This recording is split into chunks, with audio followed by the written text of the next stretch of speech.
Today on Relative Justice. You were asking her for $5,000. Yeah, well, she didn't really, she has a good job. She has a really good job, so I figured she didn't really need it all. So you went and bought a truck instead of paying your sister back? Yes. Oof. So how did that work out for you? Real people, real cases, real families in crisis. Relative Justice with Judge Rhonda Wills starts right now. Megan Anderson, you are here suing your sister for $5,000 for an unpaid loan. Yes, Your Honor. Alexis Pelfrey, you say you don't owe your sister anything. Correct, Your Honor. I'd like to get to the bottom of what's going on here, because it seems to me like this money situation, this unpaid loan, it's really causing the two of you to be in a terrible place in your relationship. It is. So Megan, what's your relationship been like with Alexis since the whole thing blew up about this money that you say she owes you? Yeah, since everything's happened, I'm trying to just find a remedy, honestly, because we like our family altogether is close. So if we are fighting, then that's just going to kind of cause the whole the family dynamic to be off. So you feel that if we can resolve this whole money dispute today, that the two of you can get back to being sisters again? I would love Yes. that.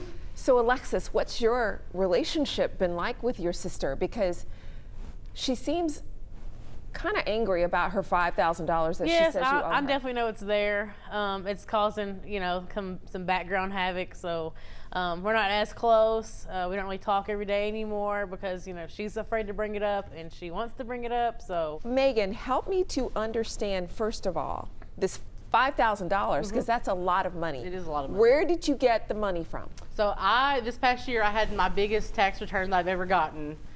So it came from that. I got about $6,000 and some change back. And I was so excited because I wanted to start a savings account, like a nest egg, because I do have 3 kids. So, being a single parent is, I'm always worried about a car expense or, a high bill or something like that, because that would really just, disrupt my whole budget. So when you got over $6,000 back on your tax return and you were overjoyed, did you tell people about it? Oh yeah, we were close. So we do that every year, actually. We always talk about, when we file, how much we're getting back, what we want to do with, what plans we have for that year or whatever. Okay, so that was your first mistake, telling anybody about how much money you were getting back on your tax return. Yeah. So what do you do for a living? I'm a paralegal. Ah, you're a paralegal. Yes. Okay. Alexis, so she hadn't had her money even a month, and you came to her asking to borrow almost all of it. Yes, Your Honor. So what did you go to Megan and ask her to borrow this money for? What did you need $5,000 for? That's a lot of money. It is, my baby daddy was, he was in some problems. You were asking her for $5,000, almost everything that she had gotten back that year from filing her taxes. Yeah, well, she has a good job. She has a really good job, so I figured she didn't really need it all. So, Megan, when Alexis came to you and said, look, I need the $5,000 because the father of my children is in some trouble, what was your response to that? I don't want to say no to her because I know that's her support system and, she needs, him not to be in jail, but at the same time, I'm not really fond of him. So why don't you like the father of her children? We've never really vibed. We've had some arguments before. I think she can do a lot better, or back then could have done a lot better. You don't even like this guy, No. but your sister came to you and said, I need $5,000. Right, and I knew that would help her ultimately in the end. So that's where it was coming from for me. Was I know in the end I'm helping my sister. So when you decided, okay, Alexis, I want to help you out, and I'm gonna loan you the $5,000. What did you do in order to make sure that she understood this was a loan? Me being in the legal field and knowing a little bit, I had her sign a promissory note as well. Okay, so you've submitted to the court a promissory note. It's dated April 7, 2021. And in this promissory note, it says, I, Alexis Pelfrey, acknowledge that my sister Megan Anderson is letting me borrow $5,000. I acknowledge I will pay this money back when I get my tax return on or before May 31, 2021. So Megan, I can tell you're a paralegal Yes, because ma'am. you Yes, ma'am. you wrote a real promissory note. Now that is how you write a promissory Thank you, Your note. Honor. So Alexis, is that your signature there? It is my signature, but she shouldn't have had me do that. I'm her sister. We're blood, so I mean, she'll get it back eventually. Well, I believe that in this written agreement, you agreed to pay it back on or before May 31, 2021. That was your written agreement, correct? It was correct. This is a bank statement you submitted showing that you withdrew $5,000 in cash. Yes. Okay, so Alexis, you say in the promissory note that once you filed your own taxes and got your own tax return money back, that you were then going to pay Megan back. Yes. So first of all, did you file a tax return? I did. Did you get money back? I did. How much money did you get back? About $5,000, $500. Okay, so you got $5,500 back when you filed your taxes. When did you get the $5,500? It was nearing the end of May. Okay, or so in the- before May 31, when you were supposed to pay her back, you got your $5,500. I did. So I'm sure as soon as you got it, you took it and you gave it right back to Megan, didn't you? No. Apparently you didn't, or you probably wouldn't be here right now. Yeah. So tell me what you did with the $5,500 instead of paying Megan back. So I bought a truck. I really needed a truck. I had to move my boat. So we ended up my baby daddy and I ended up splitting up, and he really needed me to get my boat off of his No, property. you split up after you spent $5,000 on him, and then you split up. Yeah. So you needed a truck to pull your boat. Yes. So you went and bought a truck instead of paying your sister back. Yeah, she could get the money from him whenever he got his return back. She could get the money from whom? From my baby daddy. So how did that work out for you? I haven't been able to talk to him or get a hold of him. Oh, so let me get this straight. You spent $5,000, then he broke up with you, and now he's ghosted you too? Yes. Okay, I've heard enough. Let me just stop you, Alexis. I'm gonna stop you right there. Up next, I get it. You feel like my sister's got it, but that's not your place She at got all. some extra stimulus money that she Oh, could you know put- what? Let me stop you, Alexis, because right now I'm talking. and later, Well, you know, it's a funny thing how money can come between blood. I really, really want to get this issue resolved today so that you guys can go back to being a close-knit family.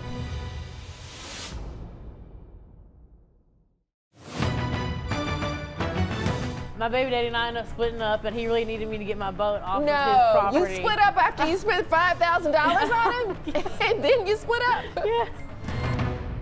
First of all, that's not how this works. Megan loaned you the money, and she did it for you. She doesn't even like the father of your children, but she still went and took $5,000 of her hard-earned money, and she loaned you It was a that tax money. return, though. Doesn't matter, it was her money. Her money. And Alexis, I get the sense that because your sister Megan is successful and she's a paralegal and she has a good career, that you feel like, okay, she's got it, therefore she needs to give it to me. Well, I've got news for you. Stop counting her money and stay out of her pockets. She should stop telling what's in her pockets. But it is not your place to determine whether or not Megan can or cannot afford something. I get it. You feel like my sister's got it, but that's not your place. Not your place She at got all. some extra stimulus money that she Oh, could you know put- what? Let me stop you, Alexis, because right now I'm talking. Doesn't matter. It doesn't matter if she won the lottery. It's still her $5,000 that she loaned you. So when you borrow money from someone, especially family, especially your sister, you need to pay them back. And what's really appalling about this whole thing to me is you had the money. Most of the time people come in here and say, I hit hard times. I just didn't have it. I wanted to pay them back and I couldn't. And you're like, yeah, I had it, but I bought a new truck with my money so I could pull my boat. Money not well spent, but that's your problem. You're gonna have to pay your sister back. Judgment in favor of the plaintiff in the amount of $5,000. Thank you, That's Your my Honor. verdict. And now we're on to the next case. Case 1192, Whetstone versus Stewart. Thank you. You're welcome. Khalif Whetstone, you are here suing your uncle for $600, the amount that you say he owes you for furniture that you sold to him. John Stewart, you say that you've already paid your nephew everything you're going to pay him for this furniture, and it wasn't worth what you've already paid him. Okay, so Khalif, let me start with you. First of all, you are here suing your uncle. What was your relationship like with him before you brought him to court and sued him? Well, prior to us getting in this situation we're in now, me and my uncle was very close. The whole family is actually close. We used to go out together all the time, playing horseshoes, constantly having conversations. He had kickbacks at his house. I used to have gatherings at my house. We used to just have a lot of fun together. Well, you know, it's a funny thing how money can come between blood. True. It's amazing. I really, really want to get this whole issue of money resolved today so that you guys can go back to being a close-knit family. Okay, so Khalif, how is it that you came to be selling your furniture in the first place to your uncle? Me and my wife bought a house in 2015. So we bought new furniture. Our finances kept improving. And with our finances improving, you know, my wife just kept wanting to go back to the store and buy furniture. Go in the furniture store, next thing you know, we buy a furniture set. So I ended up buying another furniture set in the house around the same time that my uncle here is buying his first house. So he's looking for a furniture set, and you know, I know how it is, you know, buying expensive things when you first buy your house. So I'm like, hey, Unc, you know, I just bought a new furniture set. You know, you can buy this one from me. What kind of furniture set was it that you were selling to your uncle? So it was a sectional, a black sectional, leather sectional, with the ottoman. I guess that's. Okay, I think you brought a photograph of the sectional with you. Yes, ma'am. Let's take a look at that. Okay, so this is the leather sectional. It looks very comfortable. Yes, it is. That you sold to your uncle. Yes.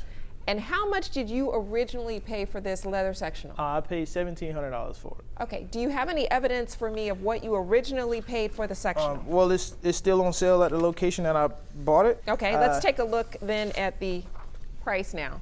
Okay, Right. so this is the leather sectional. It looks really nice, and it is $1,700 if you Yes. bought it brand new. Yes, I bought it brand new. And how much did you say you were going to charge your uncle for this sectional? $800. Okay, so John, I understand from your nephew that you were buying your first house and you needed furniture. Yes.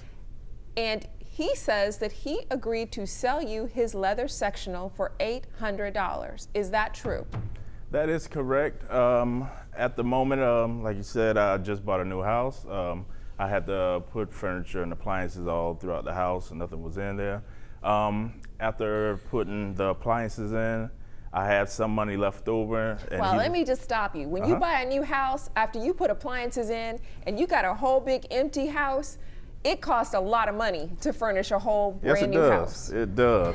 Up next, He gives me a wad of money like this. He said, here, he said, I'll pay the rest later.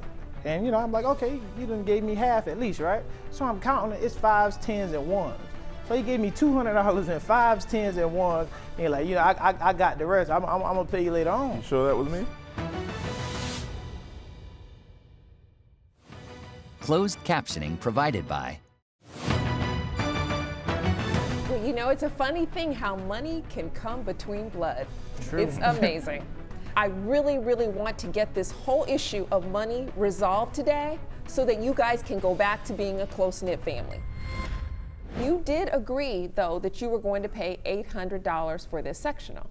During that time, yes, that was our course of action. But at some point, you later decided that the sectional was not worth $800. No, after a couple of months, he said it was supposed to be leather. It seemed like it was spray coated on, you know, because the. So it wasn't leather, it was pleather, Yeah, pretend you know. leather.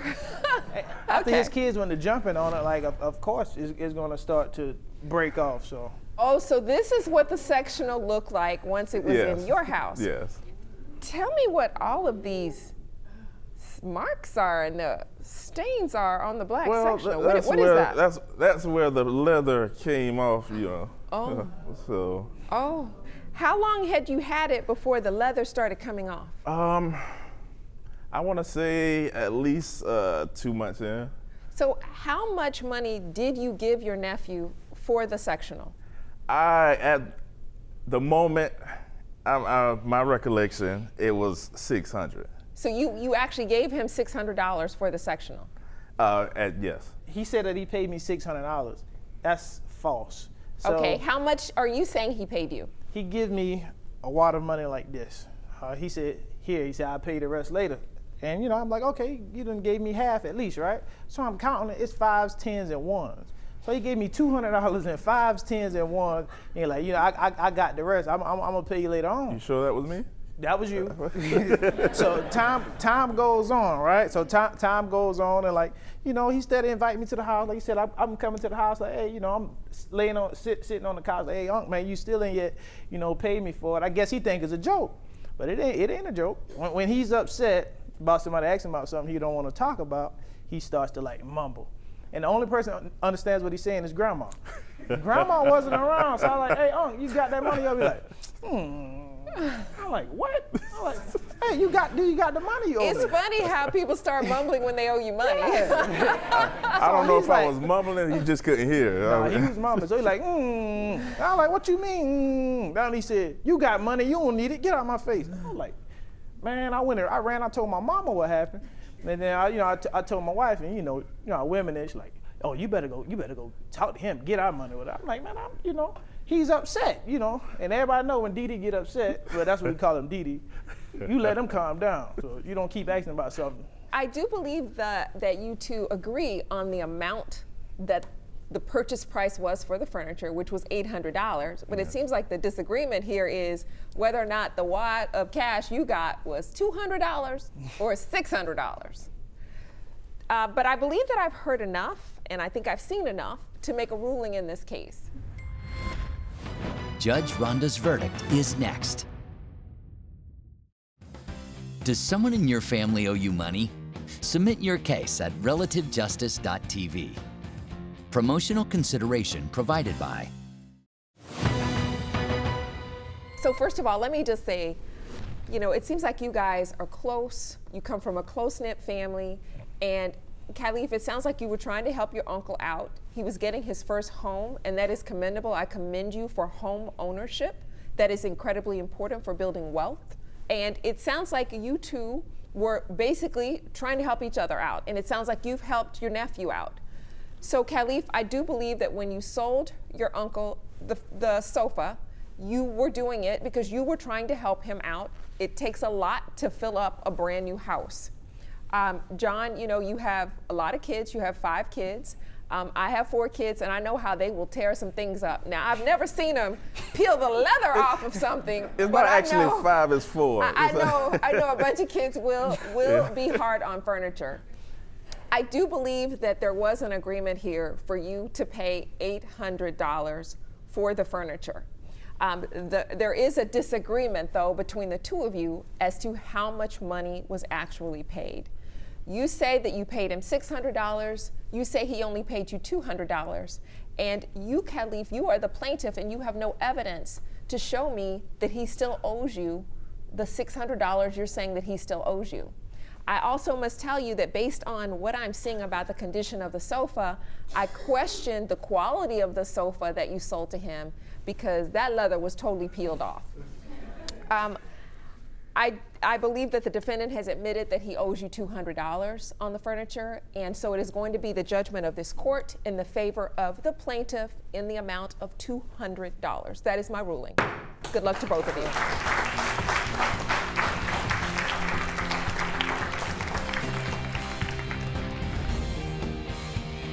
We'll talk to Grandma when we get back in town. Once I get the 400, we can shake hands and, you know, have a beer. You can come back by the house anytime. So, yeah. He's happy now, so like he's saving $400.